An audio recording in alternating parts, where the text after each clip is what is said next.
Okay po, mapagpalang umaga sa ating lahat. Tayo po lahat ay tumayo. Awit po muna tayo sa Panginoon.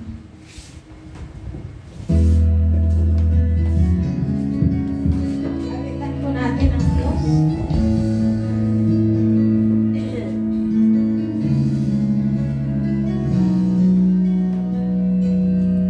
Hallelujah, Lord God. Ialay po natin sa Kanya. Salamat po, Ama, sa pagkakalagaan. Kahit may kahirapan, ako'y mo pinabayaan. Kaya naman ang buhay ko ay nagdalay sa'yo. Dumating man ang unos, ako pa rin ay hawak mo. Salamat po, Ama, sa pagmamahal na nagdaraan. Kahit may kahirapan, ako'y di mo pinabayaan. Kaya naman ang buhay ko ay nagdalay sa'yo. Dumating man ang unos, ako pa rin ay hawak mo. Dumating man ang dilim, pagsubok ay sa akin. Pangako mong lagi ako'y iyong yakap-yakap pa rin. Ang puso mo'y umibig sa dalamhati at sakit. Ito'y aking titiisin hanggang sa'yo pagbabalik.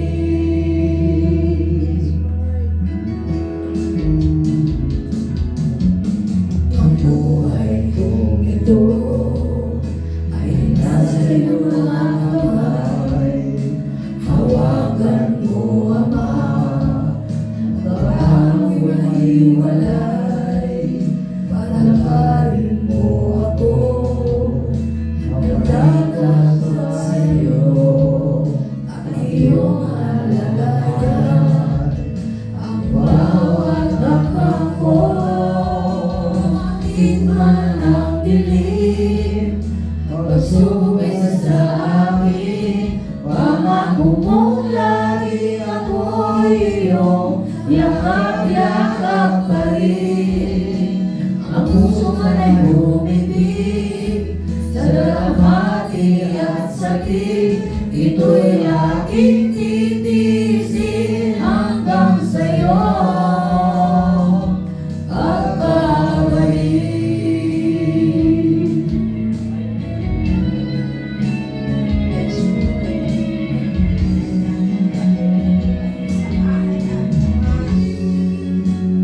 Sa bawat hakbang na ating gagawin, Diyos, gawin natin ang Panginoon.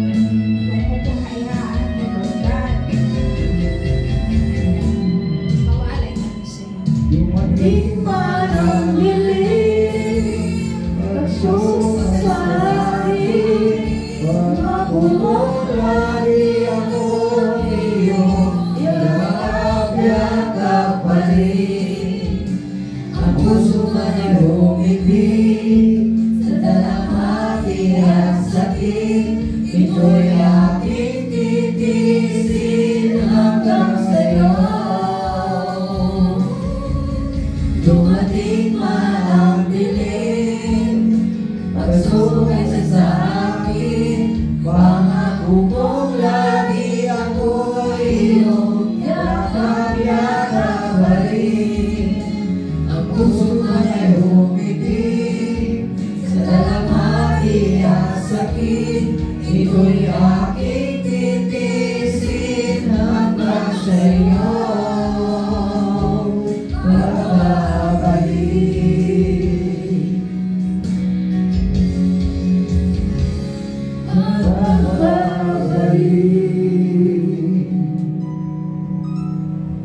Yes, Lord. Patuloy nga po kami nakakaranas ng mga sakit at hinagpis. Subalit, ang lahat ng ito ay nakakaya po namin sapagkat alam namin na Ikaw ang Diyos na makapangyarihan. Dumating kami sa punto na ang aming nararanasan ay isang pagkawasak ng aming mga puso. Nakaranas kami ng mga kabiguan. Nakaranas po kami, O Diyos, ng mga rejection. Subalit aming Ama, hayaan mo lamang na patuloy naming maranasan ang galaw ng dalawa mong kamay upang makita at maramdaman po namin na patuloy mo po kami niyayakap. Sa gitna ng aming mga pagdadalamhati, nararanasan namin po, O Diyos, ang yakap ng iyong presensya. Ang yakap mo, O Diyos, sa amin na nagpapatuloy na ipinadarama mo na ang aming buhay ay nakalagay sa iyong mga kamay at patuloy mo po kami mamahalin. At dahil sa pagmamahal mo iyon, inalay mo ang iyong buhay, ang buhay ng iyong bugtong na anak na si Kristo Jesus. Kung kaya gaano man kadilim ang aming dinaranas sa nakaraang panahon, sa nakaraang taon, alam namin na ang liwanag ay mananatili sa amin sa taong ito.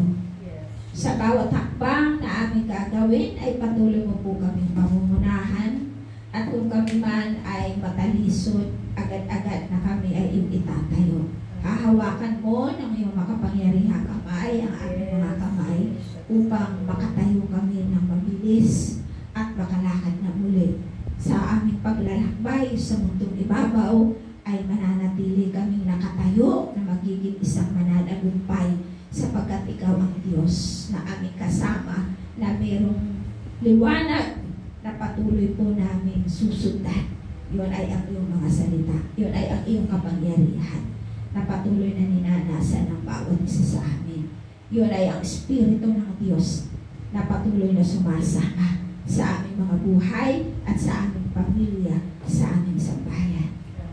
Kung kaya, O Lord God, sa umagang ito, ang mga salita mo ay patuloy niyo pong ilagay, itimo sa puso ng bawat isa sa amin at patuloy na ang kapangyarihan nito ang makita, O Diyos. Salamat po, Ama, sa umagang ito. Kaya sa umagang ito, patuloy ka namin sasambahin, pupurihin, pasasalamatan, dadakilain, at luluwalhatiin ang iyong pangalan. Ito po ang aming samantalangin sa pangalan ni Jesus. Amen. Lahat po tayo ay so muli, ang sabi ko rito, ang ating topic sa umagang ito ay being pure in heart, ang pagiging dalisay na puso.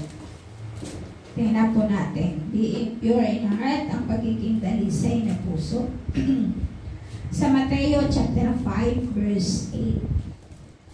Mateo chapter 5 verse 8. Tingnan po natin.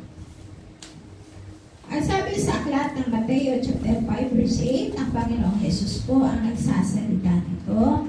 Ang sabi niya, mapalad ang mga may malinis na puso sapagkat makikita nila ang Diyos. So, ang sabi po dyan,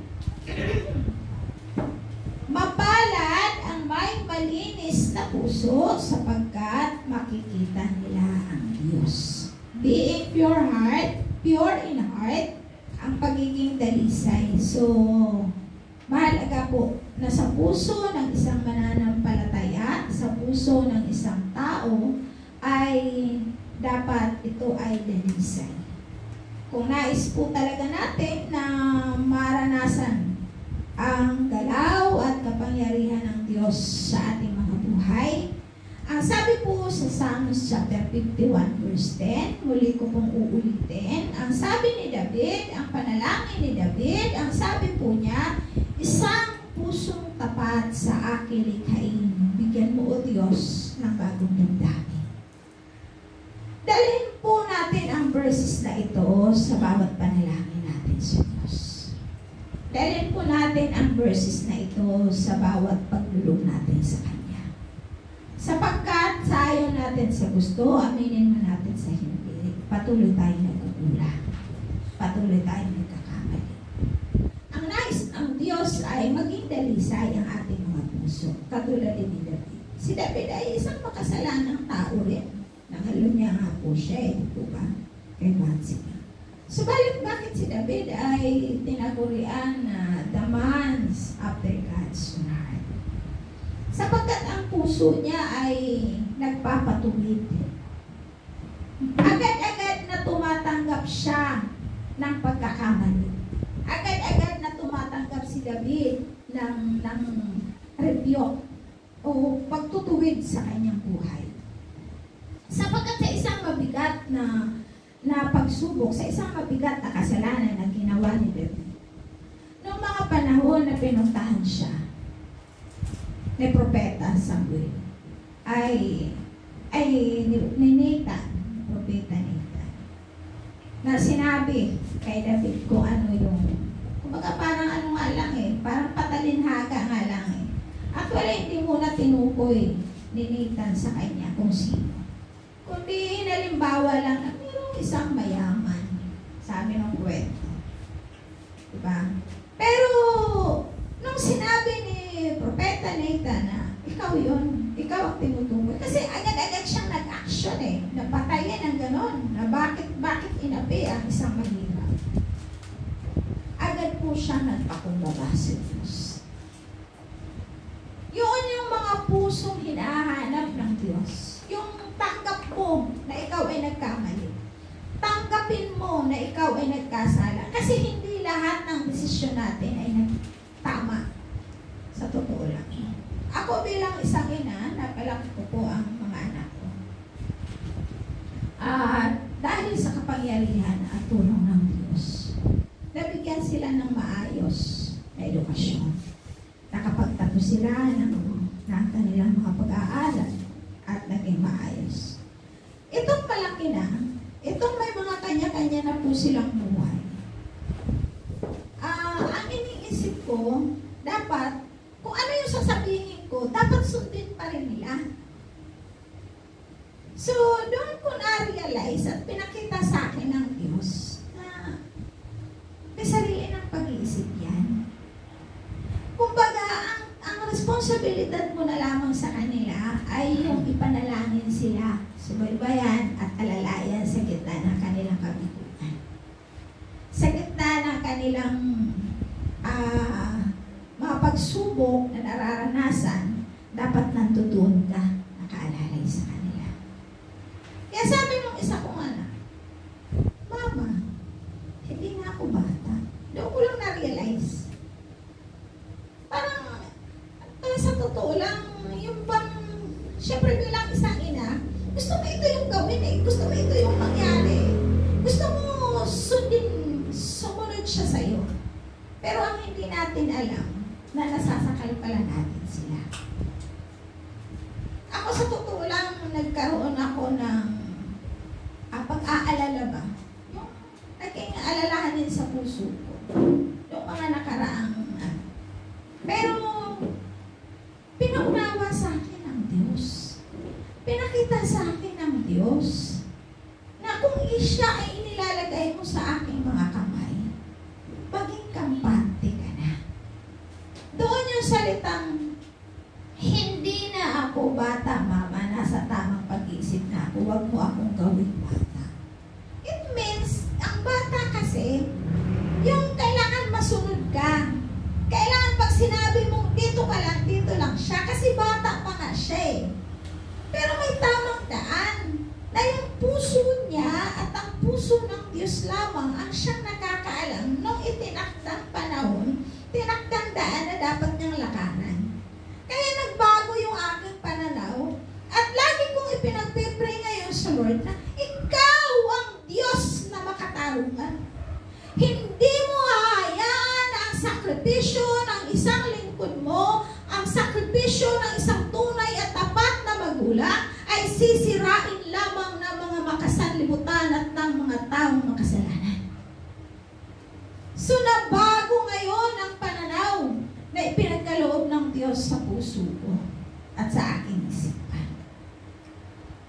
Kaya minsan sa buhay natin, hindi natin alam na nasasaklawan na po pala natin sila. Kaya nagpasalamat ako sa Lord. Tapos, dumating sa punto na nakita ko, talagang pinuntahan ko pa yung isang lugar para lang makasigurado ako. Kasi yung mga dumarating sa isip natin na nag-aalala tayo, na baka nakakasalanguha mali pala. Kaya doon ipinakita sa akin ng Lord na yung protection niya sa ating mga anak, yung protection niya. Kailangan lang kapain muna natin yung damdamin nila. Kasi mga malalaki na sila. Kaya yun din yung nais ng Diyos. Kagaya ni David, na mayroong isang puso na nagnanasa, na create in me of your heart, God, and renew the right spirit within me. Sabi niya, cast me not away in thy presence, Lord, and renew your spirit within me. So, maging dalisay, maging buo ang ating mga puso. Isang pusong tapat sa aking likhain. Bigyan mo, O Diyos, ng bagong damdamin. Marami pa pong mababago sa ating puso. Marami pang dapat baguhin. Marami pang dapat baguhin sa ating pananaw, sa ating desisyon. Marami pa pong dapat baguhin. Kaya nga habang tayo ay naririto sa sanlibutan ito, habang tayo ay naririto sa mundong ito, ilagay natin sa kamay ng Diyos ang ating mga puso, ang ating buhay. Meron po tayong 4 na uri ng puso na natin nararamdaman. At ano po ito? 4 kinds of heart. Ano po ito? Damdamin ang ating puso. Ito po ay yung tinatawag na puso ng tao. Puso ng laman. Or pusong laman. Ang Biblia, doon po sa Ezekiel chapter 11 verse 19, iba-iba po ang translation, ano po. Pero ang kinuha ko pong translation ay ang Biblia Tagalog. Ito po ay translate noong 2001. Diba? 2024 po ngayon. 2001 po ito translate. Ang sabi sa aklat po ng Ezekiel chapter 11 verse 19, bibigyan ko sila ng isang puso at lalagyan ko sila ng bagong espiritu. Aalisin ko ang batong puso sa kanila'y laman at aking bibigyan sila ng pusong laman. Ibig sabihin, yung puso mo na dating ay pag nagsabi ka, kailangan gawin mo kahit alam mong mali. Dahil para sa iyo ay tama yun. So, babaguhin ng Diyos. Nangako ang Diyos na ito ay babaguhin. Kaya ang ilalagay sa iyo, yung panibagong desire mo ay pusong laman na. Pag sinabing pusong laman na, ay nakahanda ka na sumunod sa kalooban ng Diyos. Nakahanda ka ng magpatuwid. Nakahanda ka ng maglingkod sa Diyos. Pag sinabi ng Diyos na mapaglingkuran mo siya, paglingkuran mo na siya. Pag sinabi ng Diyos na ito yung dapat na daan na tatahakin mo, susunod ka. Kung sinabi ng salita ng Diyos, ay yun yung dapat na mangyari sa buhay natin. Kaya maging kagaya po tayo ni David na mayroong desire, mayroong pagnanasa na sundin, ulikain ang panibagong damdamin sa ating mga buhay, sa ating mga puso. Pusong laman ay ipinapangako ng Diyos sa buhay ng bawat isang mananampalataya. Pangalawa, yung pong tinatawag na holy heart, ibig sabihin pusong banal. So, hindi naman po porket tayo ay naririto pa sa sanlibutan, patuloy po tayong nagkakasala, kailangan sasabihin natin kasi kung minsan, hindi pa naman ako banal. Yes naman talaga, nagkakamali pa tayo. Pero, ang nasa ng Diyos ay pagiging banalin ang puso na yan. Tingnan po natin sa aklat ng chapter 15, verse 3. Nilinis na kayo sa pamamagitan ng salitang sinabi ko sa inyo. So once na ang isang anak ng Diyos ay tumanggap na sa Panginoong Jesus, at yung Biblia, yung salita niya ay kumikilos na sa ating mga puso, nilinis ka na niya. Pinatawad ka na niya.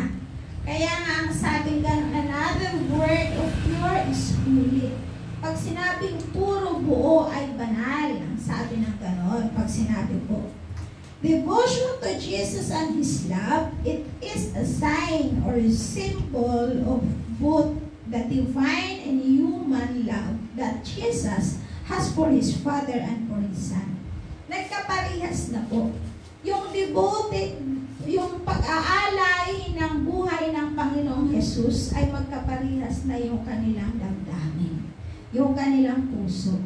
So, dapat maging ganun din ang ating puso sa Diyos. Kung papaano si Jesus ay nag-alay ng kanyang buhay dahil sa pagmamahal niya sa Diyos at pagmamahal niya po sa atin, dapat ganun din po tayo. Patuloy na mag-alay ng ating buhay para sa Kanya. It also symbolizes, sabi ganun, the interior life of Jesus, which led to His willingness to lay down His life for us. So kung ang Panginoong Jesus ay nagkaroon ng, ano bang tawag sa Tagalog ng willingness, yung willing ka, nakahanda ka, na mag-alay ng iyong buhay. Kasi karoon din ang Panginoong Jesus nag-alay siya nakahanda, inihanda niya ang kanyang sarili upang i-alay ang kanyang buhay sa kamatayan. Humantong siya sa kamatayan. So, dapat tayong mga anak ng Diyos, pag sinabi pong holy heart, pure heart, nakalaan ang buhay mo sa Diyos. Nag-aalay ka ng buhay. Kagaya nung inawit natin, diba? Dumating man ang dilim. Alam kong ako yakap-yakap mo pa rin. Diba? Kasi, alam mo sa sarili mo, na yung pinaglilingkuran mong Diyos ay Diyos na makapangyarihan sa lahat. Nilinis na kayo sa pamamagitan ng salitang sinabi ko sa inyo. Nilinis na tayo. Kaya naruroon na po yung ating mga puso na mayroong tinatawag na kabanalan. At yung pangatlo, ano po yung pangatlo? Honest heart. Ayan, tapat na puso. Tingnan po natin sa aklat ng Hebrew, chapter 10, verse 22. Tapat na puso o honest heart. Ang sabi po rito sa verse 22, kaya't lumapit kayo sa Diyos ng may tapat na kalooban at matibay na pananalig sa Kanya. Lumapit kayong may malinis na budhi sapagkat malinis na ang ating mga puso at nahugasan na ng dalisay na tubig ang ating mga katawan. So, maging tapat. Pag sinabi po kasing tapat na puso, pag tayo ay tapat sa ating kapwa, tapat din tayo sa Diyos. Kasi first, nagiging tapat muna tayo sa Diyos bago natin nakukuha ang katapatan ng ating kapwa. Kaya kung ano yung laman ng puso mo, makikita ito sa ating buhay, panlabas. Nakuha natin. Kasi sabi ko nga, di ba, nung nakaraan, ang puso natin ang siyang nagtataglay ng ating buhay. Ang puso natin ang nagiging dahilan ng ating buhay. Tingnan po natin sa medical, sa ating physical na katawan. Kapag ka ang utak natin ay may tumor na, tumitibok pa rin ang puso mo. Di ba? Pagka nakumatos ka, doon na lang tayo sa kumatos. Tulog ka. Actually, tulog ka Wala kang pakiramdam. Pero, yung puso mo ay tumitibok. It means buhay ka pa rin. Kapag ka ang kidney mo ay sira na, pero yung puso mo ay aktibo pa rin, buhay ka pa rin. Maliban na lamang kung yung lason ay yung dugo, di ba yung dugo nagpapump sa puso natin. Kapag umikot na yung lason at pumasok na yung lason sa puso natin, at ang puso na natin yung bumigay mismo, doon lang tayo magkakaroon ng kamatayan. Kaya nga mahalaga po yung puso. Yun yung binabago kasi ng Diyos. Doon nakatutok ang Diyos sa puso ng tao. At yung ating panlabas na kaanyuhan, puso din ang pinanggagalingan niya. Anong puso meron ka? Kaya nga sa the heart of man, makikita yan sa ating palibas na kaanyuhan. So, pang-apat at panghuli, dito po tayo maghuli. Happy heart. Ayan.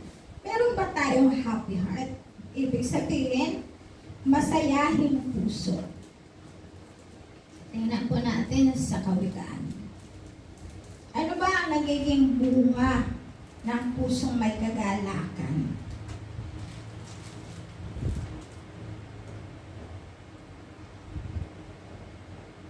Kawikaan chapter 17. Chapter 17 verse 22. Ang sabi po rito,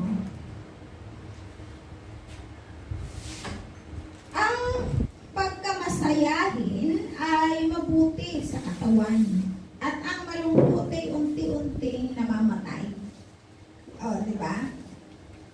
Ang malungkutin daw ay unti-unting namamatay. Ang sabi po sa English translation sa Amplified version, a happy heart is a good medicine, and a joyful mind causes healing, but a broken spirit dries up the bones. Ayan po. Ang sabing ganon, namamatay, ikinamamatay ang pusong malungkutin. Ibig sabihin, mabilis ang kanyang buhay. Unawahan natin. Subalit ang palangiti, may joyfulness ka sa puso mo, nagre-reflect yan sa iyong physical, masayahin ka, gamot daw ito. Ang sabi sa Amplified version, medicine, ibig sabihin gamot. Kaya pansinin po natin, merong mga mag-asawa na masyado silang close, di ba? Yung talagang mahal na mahal nila ang isa't isa, talagang umabot sila ng 50 years, yung ganon kahaba. Tapos napapansin ba natin na kapag namatay na yung isa, dama niya yung matinding kalungkutan. Kaya halos may ibang mag-asawa na hindi umaabot minsan ng isang taon, sunod-sunod yung isa. Dahil sa tinding kalungkutan, kaya nga nakakamatay yung lungkot. Sa ibang bansa, kapag inatake po sila ng homesick, di ba maraming nagpapatiwakan kapag inatake ng homesick? Kaya tama sinasabi ng Biblia. Nakakabasag yan ng buto. Nakaka-dry ng buto yan. Sabi sa Tagalog ay nakakamatay ang matinding kalungkutan. Subalit, sa bawat isang tao na may salita ng Diyos sa kanyang puso, may kagalakan na yon. Kaya kahit may nararamdaman ka, dahil sa ang kagalakan ay nanggagaling sa Diyos, may buhay ka. Diba? Sabi nga, the joy of the Lord is our strength. Ang kagalakan ng Diyos ang siyang ating kalakasan. So kaya huwag natin hayaan na sa ating mga buhay, kapag may nabibigo tayo o meron tayong kabiguan, ay kakainin tayo ng kalungkutan. Wow.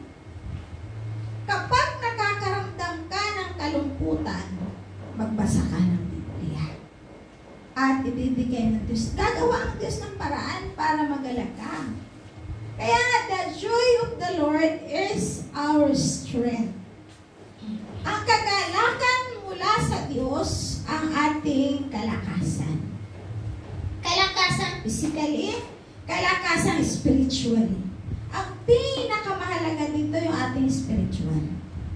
Tandaan, iba ang joy, iba ang kagalakan. Sa sa spiritual life, ang gamit natin ay galak.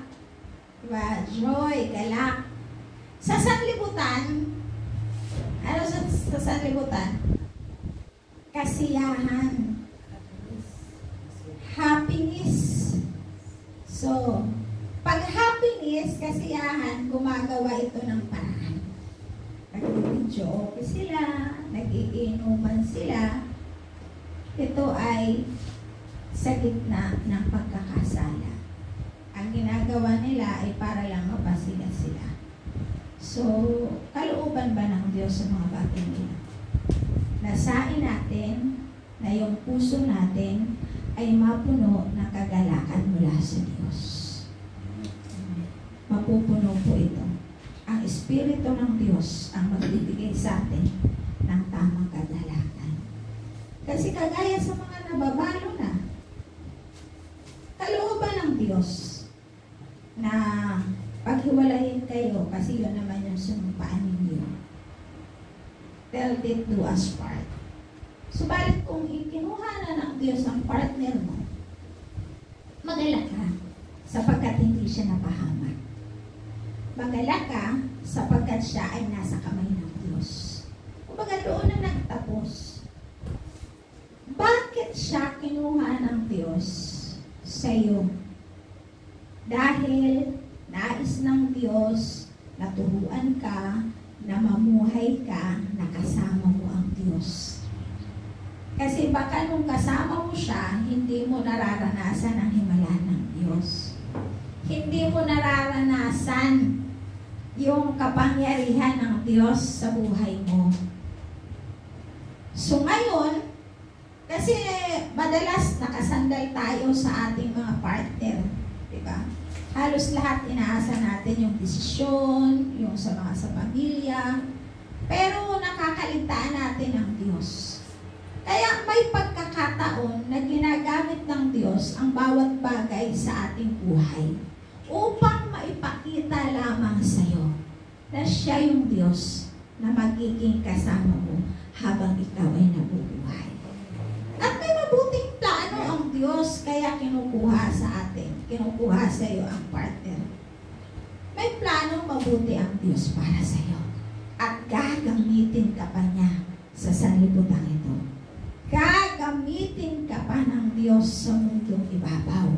Kaya yung partner mo ay inalis sa iyo. Tandaan mo na sa tamang panahon, magkikita rin kayo sa kalangitan. At yun, yung buong kagalakan. Pero di na kayo magkakakilala doon. Wala nang asawahan doon. Wala na. Pari-parihas na kayong kaluluwa sa harapan ng Diyos. Kaya naman magindalangin po ng bawat isa sa atin na ang kagalakan ng ating mga puso ay ipagkaloob ng Diyos. Alisan na natin yung lagi tayong malungkot. Kundi ipakita natin ang ating mga buhay Kristyano ay masayang tunay. Sabi nung ang buhay ng Kristyano ay masayang tunay. Di ba? Masayang tunay. Sa Sunday, awitin natin. Masayang tunay. Ang sabi sa Hebrew chapter 10, verse 22 to 23. Dito po tayo magtatapos. Kaya tumapit tayo sa Diyos ng may tapat na kalooban at matibay na pananalig sa Kanya. Lumapit tayong may malinis na budhi sapagkat malinis na ang ating mga puso at nahugasan na ng dalisay na tubig ang ating mga katawan. Magpakatatag tayo sa ating pag-asa at huwag mag-alinlangan sapagkat tapat ang nangako sa atin. So, diba? Magpakatatag tayo sa ating pag-asa. Sapagkat, ang sabi niya, tapat ang Diyos na tumawag sa iyo. Tapat ang Diyos na nangako sa iyo na hindi Kanya iiwan, hindi Kanya pababayaan. Ano po ang pangako pa ng Diyos? Ang pangako ng Diyos ay napakarami. Ilang libo po ang pangako ng Diyos sa banal na kasulatan. Muli, uulitin ko po, nawa maging nais ng ating mga puso ang isang bagong puso na lilikhain ng Diyos sa atin. Ang puso ng tao, malambot, nakahandang sumunod, ang pusong banal, ang pusong tapat, at ang pusong masayahin. Maging masaya tayo sa sanlibutan. Wala tayong dahilan para tayo ay malungkot. Naunawaan po natin. Walang dahilan para makaranas tayo ng kalungkutan sa mundo nito. Makaramdaman tayo ng malungkot, minuto lamang yan. Subalit, papawiin yan ang kapangyarihan sa ating mga buhay. Tayo po lahat ay tumayo at tayo po magpasalamat sa Diyos.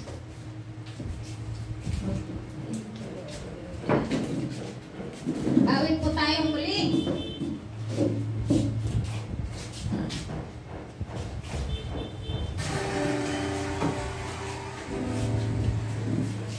Ialay po natin sa Diyos ang awit na ito, nakatulad ng awit na ating gawin para sa Kanya. Upang magpuri sa iyo, Yes, O Diyos, sa kabanalan mo, malulugod ako, buhay ay inialay ko. yes, O God, hallelujah. Ikaw lang aking lupasan, Diyos, Diyos, di ka bibiguin. Magtatapat sa iyo, maglilingkod ako.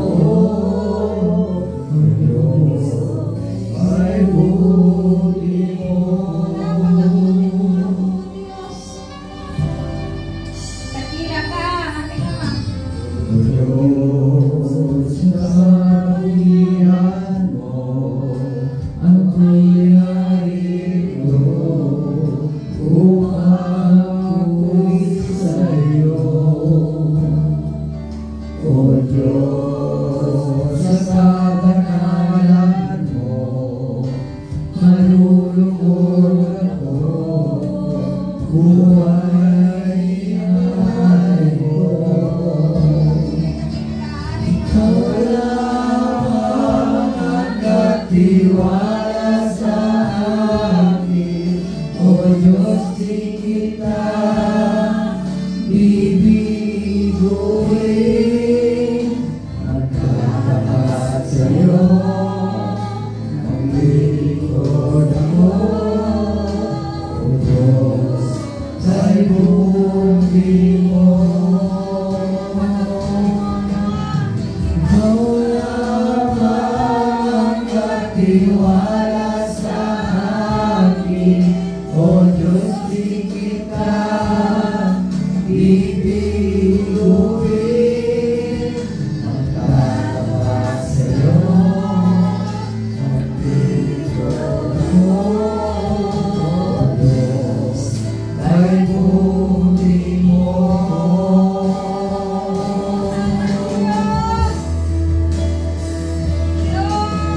Ikaw lamang ang nagtiwala sa akin, O Diyos, di kita bibiguin. Magtatapat sa iyo, maglilingkod ako. O Diyos, ay buti mo.